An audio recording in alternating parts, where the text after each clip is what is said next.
Welcome to the Infuse Compassion podcast, hosted by me, Amy Quisenberry. And me, Mark Carpenter. We are on a mission to make this world a kinder place for us all by bringing healthier human connection to communities, families, and organizations of all types and sizes. Our goal is to create stronger relationships, more inspired teams, increased trust, and improved results. So let's get started with more ways to infuse compassion into our world.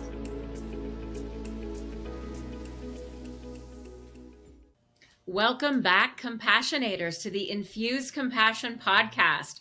Wow, have we got not just one, but two dynamic guests for you today. I'm going to turn it over to my good buddy, Mark, to do the introductions. Thank you, Amy. I'm just Mark. thrilled to have our guests with us today. And we've had some preliminary conversation, and I feel like in the 10 minutes we've had conversation, we're like all good friends.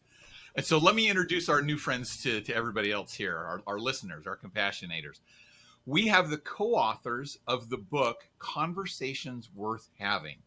And for those of you that are on YouTube where you can see it, I'm holding that book up here. Fantastic book. So let me tell you about the co-authors.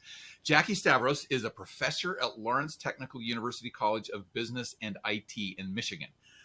Her passion is working with others to discover their purpose in creating positive change. She has more than 30 years of leadership, strategy, organization development, and change management experience.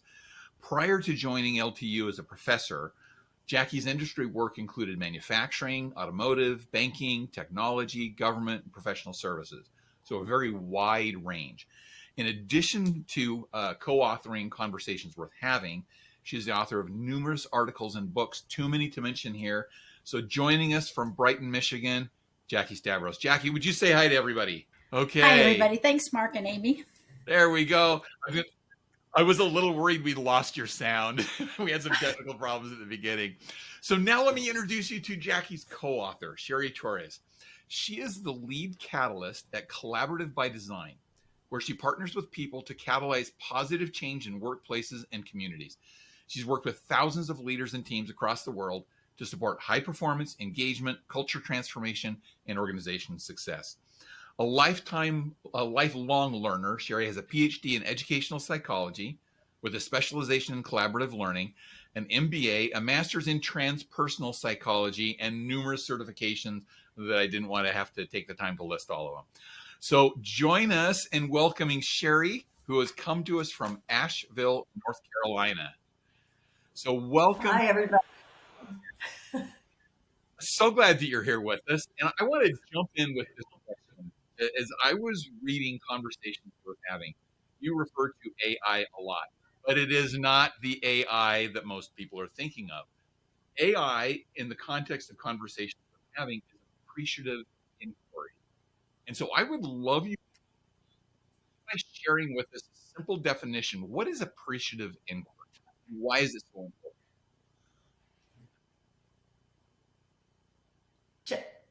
I'll dive in. So, appreciative inquiry, in its real basics, is inquiring into what adds value or what is of value in a situation or a person, an experience.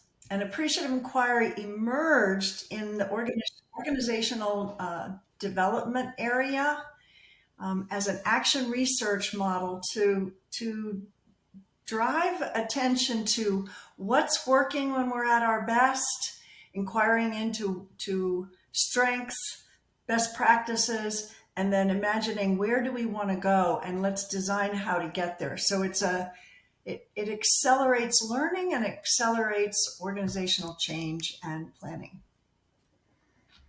Awesome. Thank you for that introduction to our version of AI that we're going to talk about in our time together. You talk about different types of conversations that we typically have, and you put them into 4 categories. I'd love you to give just a little bit of background. When we talk about conversations worth having, what are the different kinds of conversations that we typically have in our interactions with other people? Okay, so imagine a straight line, and above the line our below the line, I would say, are depreciative conversations. We don't want to spend a lot of time here, but below the line, when you're below the line, there are conversations that are statement based. I make a negative statement, you make a negative statement. Those conversations are destructive conversations. You may find yourself in them, but you definitely don't want to stay there. The other below the line conversations, which we've all been part of, are the critical conversations that are in that depreciation, where you're thinking, like, what were you thinking? How could you do that? We've all been part of a critical conversation. What we want to do is move ourselves above the line. These are appreciative conversations. And in the one quadrant in the top, I would say, if you're looking at the grid top left, is we have affirmative conversations. I appreciate you. You say something affirmative to me. I make a statement supporting you. We're advocating, and that's a good place to be. But a conversation worth having is when we're really curious about each other and we move into what I call above the line. I'd say it's like the northeast quadrant, is where we're asking questions that we're genuinely interested in, moving beyond the pleasantries into very curious about what's going on with each other. Thank you for getting into that, Jackie. In reading through your book, which I absolutely loved, when we were talking earlier, I described it as ice cream, right? It was delicious. It was just easy to take in, full of flavor, and I wanted more, right? Just absolutely loved it. A couple of the things that you talked about is that change begins with this simple conversation. I love that concept. But then you also go on later to talk about how conversations are fateful. I actually looked up fateful because I was like, wait a second, that's not a word that's used often. What is fateful? And I went, wow, you actually liken conversations to the water around fish. We don't even realize how critical and impactful that they are. You say so omnipresent that we lose awareness that it's a medium in which we navigate our lives. That's a quote from your book. Now, I spoke a little longer than I wanted to, but I wanted to set the stage because I want you to talk about this essence of the criticality, the intentionality that's around having conversations worth having. So if you think just for a moment about how much of your waking life you spend in conversation, including with yourself, most people, when we ask that question, clock in somewhere between 85 and 110%. And every one of those conversations, if you think about them, they're moving you either toward what you want more of, what you want to feel more like, what you want to develop in a relationship, or they're moving you away. And the reason they are fateful is because the conversations aren't just hanging out there, they are impacting our neurophysiology. And so those words have a tangible impact on our nervous system, our brain functioning. For example, if you think about a below the line conversation, a depreciative conversation that Jackie just mentioned, either a critical one or a destructive one, think about it and then just check in of what's happening in your body when you do that. And what you'll find is your breathing gets really shallow, your muscles start to tense. Many people will look down. They feel a pulling in and a pulling away from the person that they're engaged with. And that mirrors what goes on in the reptilian complex of the brain, where you're starting to move into fight or flight. The really impactful part of that is when we give our attention and our energy and our oxygen and our nutrients to our fight or flight centers of the brain, we literally can't think creatively.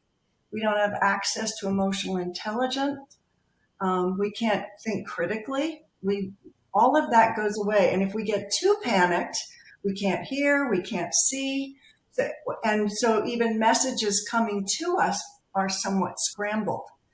And then if you reverse that and you think of a conversation you've been in that was, above the line, it was a conversation worth having. There was energy, there was connection to the other person. And then check in with your body and what's going on. And people will typically say, oh, it was like taking a deep breath. I relaxed. I could, I was leaning into the conversation. I felt open.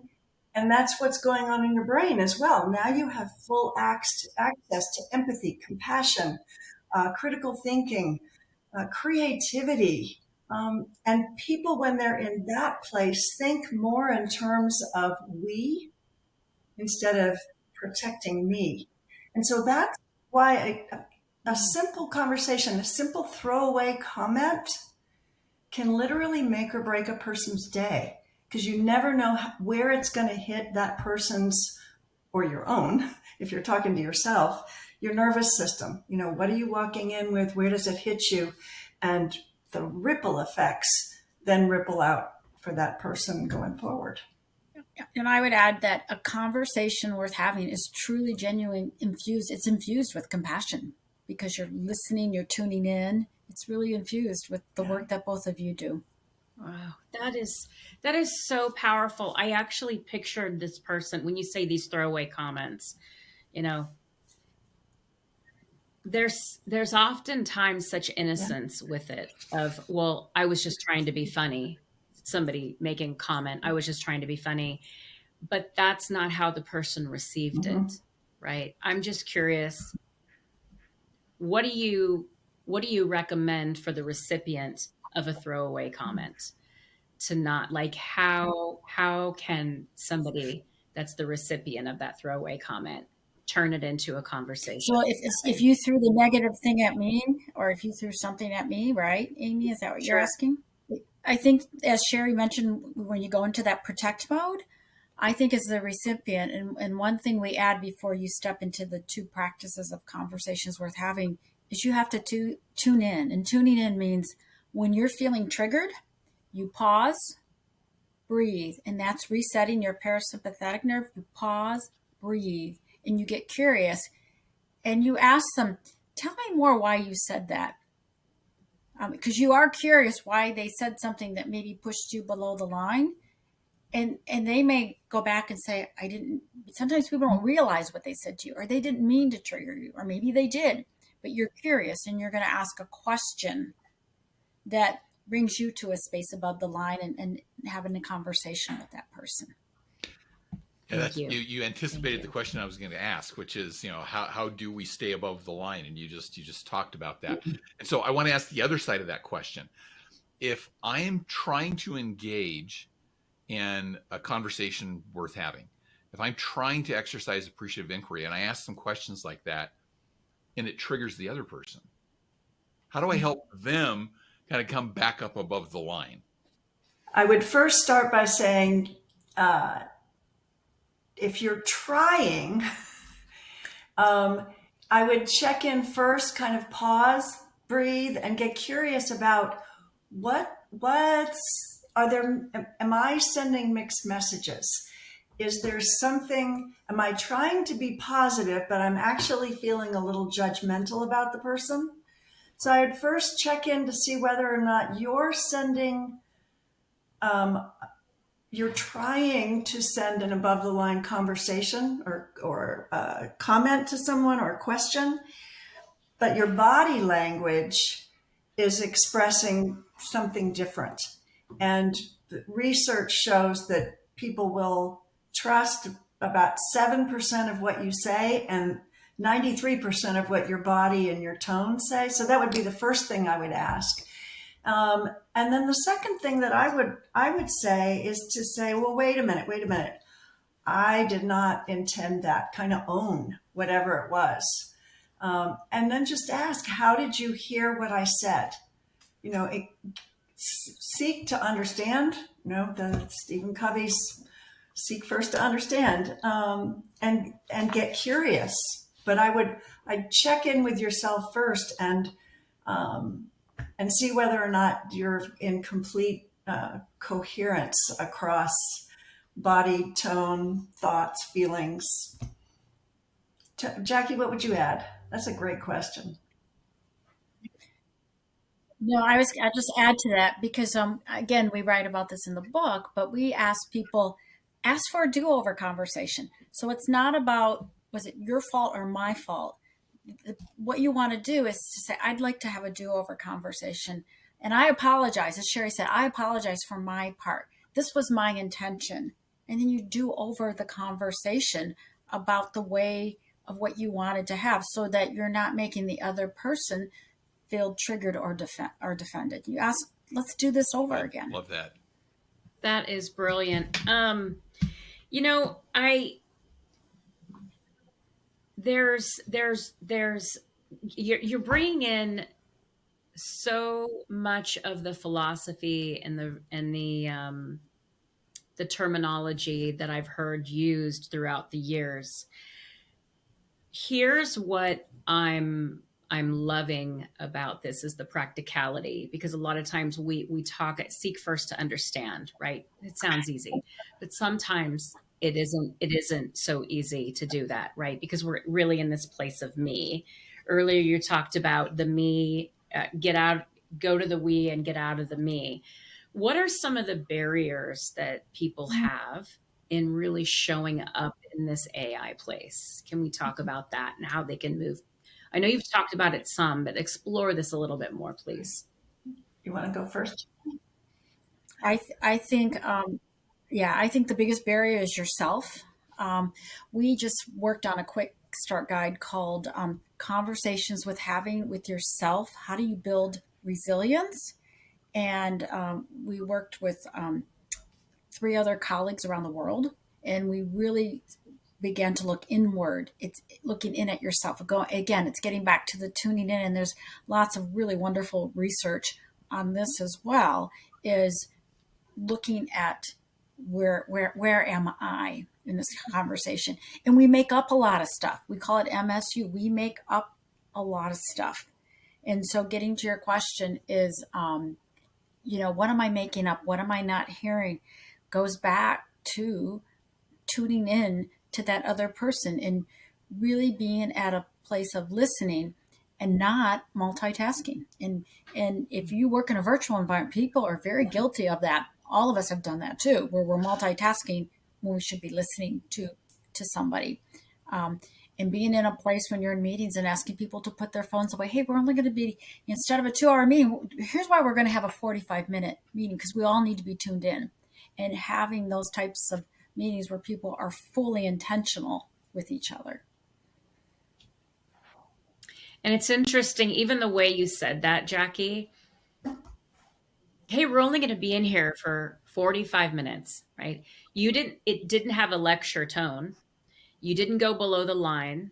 You stayed above the line. It was just a very, I'm calling this out because we talked about what we say. I love this statistic. I'd never heard this before. What we say is 7%, but what our body language and our tone is putting out is actually 93%. And your tone was in sync with your intention, which is, I just really want everybody to be here, right? And just be present and focused. I would love, as we've talked conceptually about this, I would love to get from each of you an example that you've seen of the impact that it's had on individuals, families, organizations, when they shifted it toward more of this appreciative inquiry type of approach to their conversation.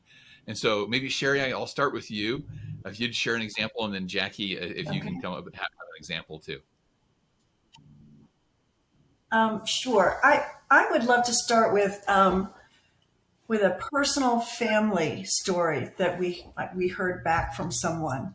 What we find is we will do training programs for organizations, and the first place people try this out is at home with their families. And there was a woman in this particular training who struggled with her, to have a relationship, meaningful relationship with her adult children. And she said, I have so much to offer them. I'm their mother. I have so much experience in the areas they work in, that they live in, and they don't want to listen to me, and they don't want to talk with me, and they won't tell me about their lives. And it was a 2-day training, and she came back the second day, and she said, I called each of my children last night, and I just asked questions. And they totally opened up. And I got to hear about their kids and what was going on in their lives. And she said, two of them, I couldn't get them off the phone, but I was like, look, I want to call your brother. I want to call your sister. And she was so excited. She said, I didn't realize how much I was telling instead of asking and listening. And she was like, if nothing else happens, this has given me my relationship back with my children. And if nothing else happens, that's enough. Yes, that's what I thought. It's like, whoa. Yeah. Jackie, what's an example that comes to your mind? All right, I'm going to go quick because I want to squeeze in two. One is meeting people where they are is really important. So on a personal basis, when my husband was struggling with a stage 4 cancer, I had in my mind how I was going to tell my 10-year-old and 12-year-old what was wrong with Dad. And the first thing when I stepped into the door, my daughter said to me, is Daddy going to die? And I know I wanted to tell her, no, he's going to be okay, but I didn't know that. And I met her where she is. And I said, Allie, this is a fact. We are all going to die. So the question is, let's figure out how we help Dad live. And she couldn't figure out what to do, but she went with it. And we had very generative questions and conversations. And so that's why it works even with a 12-year-old, because I told her the truth, not what she wanted to hear. And we talk about that in the book. And that's just a story that I'll never forget that conversation. And this works really well when things are going good. This is easy to do what we're teaching you. It works hard when you're in a really bad situation. And one time I had to facilitate a conversation with about 100 people about a plant that was going to be closed down in a Midwestern town. 400 people were going to lose their jobs. I'm coming in to figure out how to come up with a 3-year plan so we can figure out how to shut the plant down. Boy, you talk about needing compassion with these people. They didn't want me there because I was a lady to shut them down, but I was really just the person to facilitate the conversation.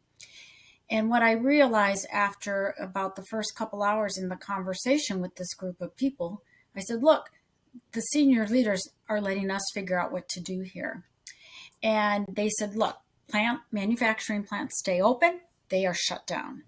I said, well, what if we came up with a revitalization plan? What if we gave them a 3-year plan that if we couldn't shut the plant down or if we couldn't revitalize the plant in 14 months, then we have a 2-year plan how to shut this down. They're like, okay, that actually gives the holding company what they want, and it gives us a second genuine chance. And so we spent the next day and a half coming up with that plan. The foreman went out to the East Coast, showed them the plan, and they said at the end, they said, okay, so if we give you 14 months, you can shut this plant down in 2 months if it doesn't work. That's the mentality. And the plant never shut down. They really put it in the hands of the people. I love the power in that story because it all starts with reframing that conversation. And I hope everybody saw that. I hope everybody connected to what we talked about earlier. You changed the conversation from a depreciative conversation to an appreciative conversation. Everybody was below the line on how negative this was, and it was just bad, and there's nothing we can do. To, well, what are the possibilities?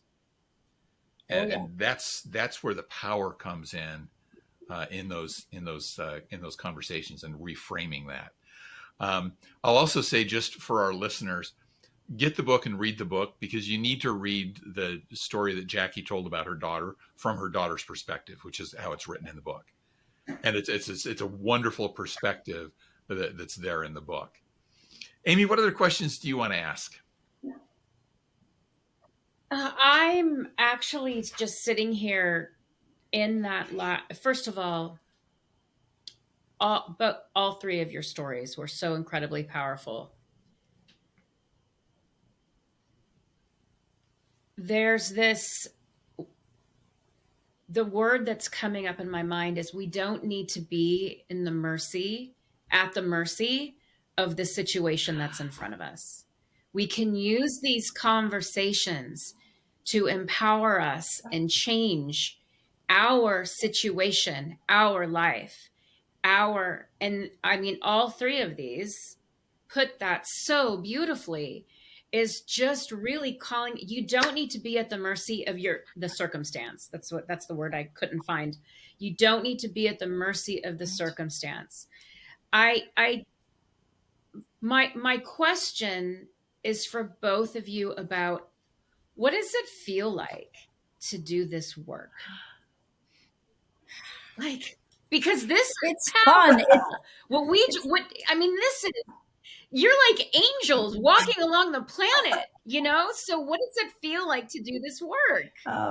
I, for me, this feels like it came through us rather than from us. That this was something the world was craving, was wanting, was needing. How do we simplify the power we have with our words? And you are spot on, Amy, to say we don't have to be at the mercy, and not only not at the mercy, anything that's out there we can recreate. We had conversations to make up what is. If we don't like it, let's have conversations to change it. And what I love about what I do is watching the faces and the body language of people and seeing teams when they finally realize, oh my goodness. And then they take it back, and, organizational teams get on fire, and we have some simple terms that we throw out and we use to refer to things like being below the line. And they'll start using that in the workplace. Oops, sorry, I was below the line.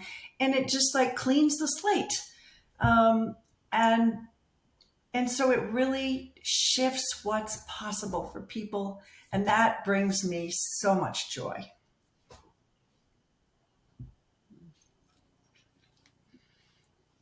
Jackie. I would just echo what Cheri said, and I would tell people it took us 25 years to figure out it was in your conversations. We've been doing appreciative inquiry since 1995, and so give yourself grace and space to grow. I promise all of you, you're going to have the ain't it awful moments. You're going to fall below the line. We talk about that in the book, and I know the page. It's page 159. The ain't it awful moments. So is it going to take you 30 seconds, 3 minutes, 3 hours, or 3 days? And we think that tuning in and becoming intentional, and you're right, infusing compassion, that you can learn to do this with practice in literally of just a few minutes, if not 30 seconds. And, Mark, beforehand, you talked about your leadership book. Imagine leaders, you don't have to have the answers. You can lead with your questions. And this is a very compassionate way to lead with, it's how you ask a question can change everything in the room. Thank you. I love that. So we have just barely scraped the surface in the time that we have here. And I'm sure that there are listeners out there going, how do I get more of this? So how can people get more about Conversations Worth Having? So our website, it's cwh.today or conversationsworthhaving.today. There's the book. We offer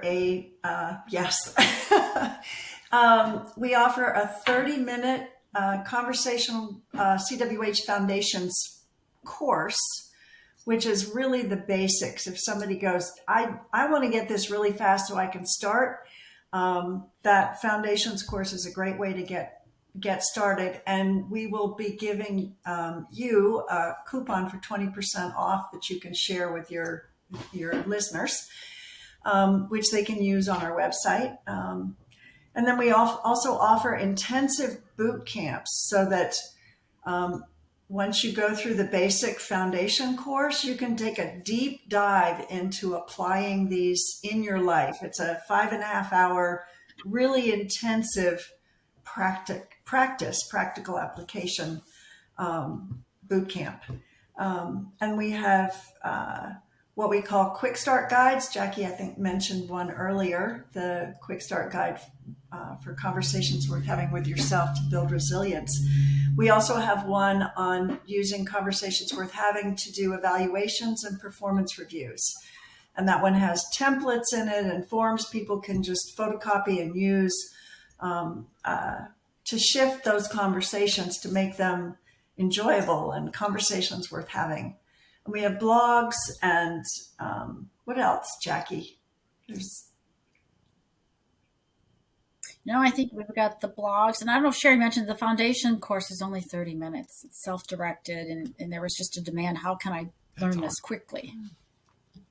And then some people want to become certified. They want all of our materials. So we put together a certification program so that if you want to take what we're doing and build it into your organization, on your team, into your consulting practice, we do offer certification now. Fantastic. Thank you. This has just been such a delightful conversation. I hate to see it come to an end, but I'm seeing the clock telling me that it's time to come to an end. So I want to wrap up with our final question that we ask all our guests. And I'm going to let each of you answer this. Jackie, I'm going to start with you this time. What is one tip that you can give our compassionators, which is how we affectionately refer to our listeners? What's one tip you can give our compassionators to infuse compassion into their lives this week? One tip: when you're feeling below the line, you're feeling it, just to tune in, to pause, breathe, and get curious. And then you won't react. You won't have the amygdala hijack. So learning to really tune in before you learn to ask. I loved that tip from the book. I'm glad that one came up because I think that's so powerful. All right, Cheri, same question to you. One tip. Yes, one tip. So, boy, I'm not sure there's much that doesn't compete with pause, or that can be added to pause, breathe, and get curious, other than pause, breathe, lower your center of gravity, relax. It's not, unless somebody's going to die, it's not that urgent. And just take a beat, love yourself, whatever you're doing. The best way to learn is to make mistakes and with compassion, try it again. And that compassion also has to be for yourself in those mistakes. Yeah. I love that. Thanks. Amy, I'm going to turn it to you for any final comments and to wrap us up. I truly want to thank the both of you for the really important and incredible work that you've been doing for so long and continue to do. We have a choice of how we show up, right? We really have a choice. And you've literally given us keys to get in, right? You've literally given us keys. I'm really going to encourage everybody. I know you just finished listening to this, everybody, but take a minute and listen to it again, because there is some powerful wisdom here that will transform your lives. Ladies, I want to thank you both so much. Thank you for being a part of our Infused Compassion world and the big old world. And everybody, compassionators, come back and see us. Mark and I were going to be back next week, and we're going to be talking about how this hit us, because this hit me big and beautiful. I can't wait to hear that conversation. All right. Oh, yeah. We know we have at least 2 listeners next week. Yep. Cheri, Jackie, thank you. All listeners, thank you, compassionators. We appreciate you being in our community. Have a great week. Thank you. Thank you for joining us for this episode of the Infused Compassion Podcast. If you enjoyed the conversation, please share a review and like the podcast so other compassionators can join us. Until next time, let's all do something each day to infuse compassion into the world. For more information on our guests, see the show notes. For more information on Mark and Amy, go to infusecompassion.com.